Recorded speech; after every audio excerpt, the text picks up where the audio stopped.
Good morning. Today I'm in Romans, and I have this love affair going on with my Bible. I can't get enough of it.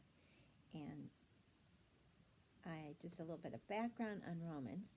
Romans, of course, is a letter from Paul, and it wasn't necessarily written from Rome, but Paul visited Rome on 2 visits, and he actually wrote 4 letters before he wrote Romans, and Luke wrote Acts, and Luke did not have the actual letters that Paul wrote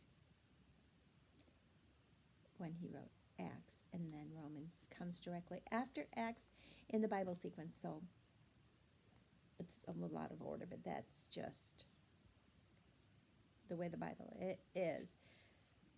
So Paul, the author of all these letters, went through and met with terrible persecution, and he preached for decades.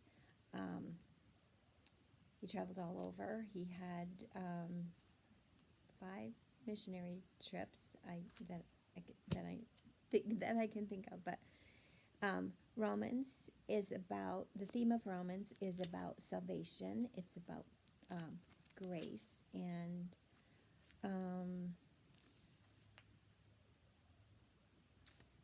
a little bit about just the fruits of the Spirit. So, going directly to Romans 8. I consider that our present sufferings are not worth comparing with the glory that will be revealed in us.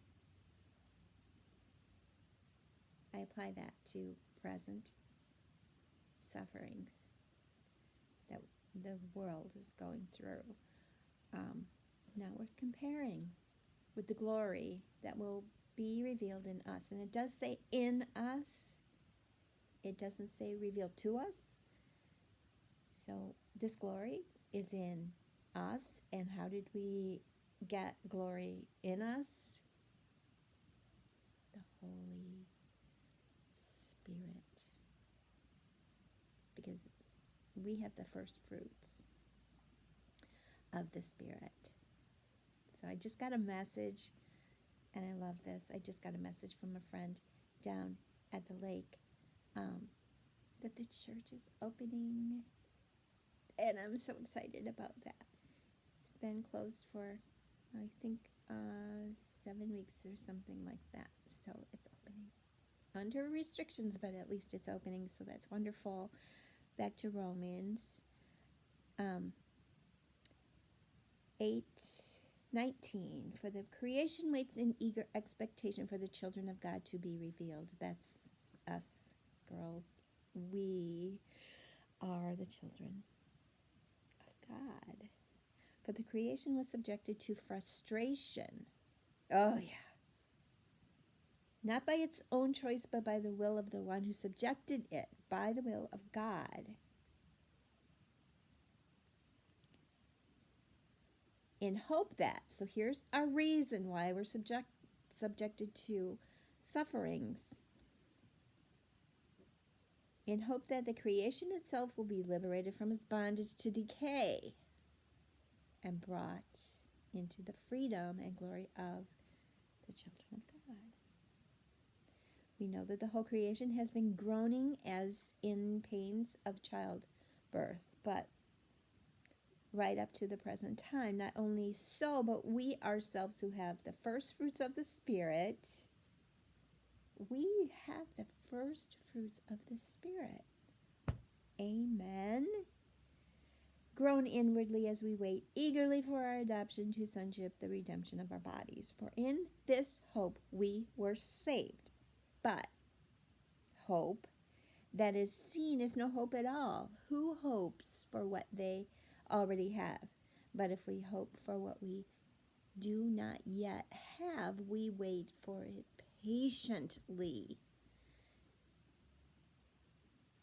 We are to wait on the Lord, and this whole pandemic situation in our country is a great lesson in patience. Patience, patience, patience. Be still. Just be still and be patient on the Lord. Verse 26. In the same way, the Spirit helps us in our weakness. It's kind of like a twofold healing here.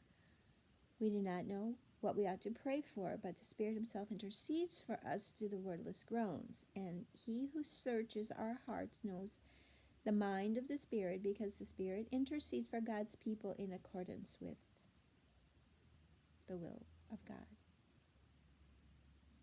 Align yourself, sisters, to that will of God.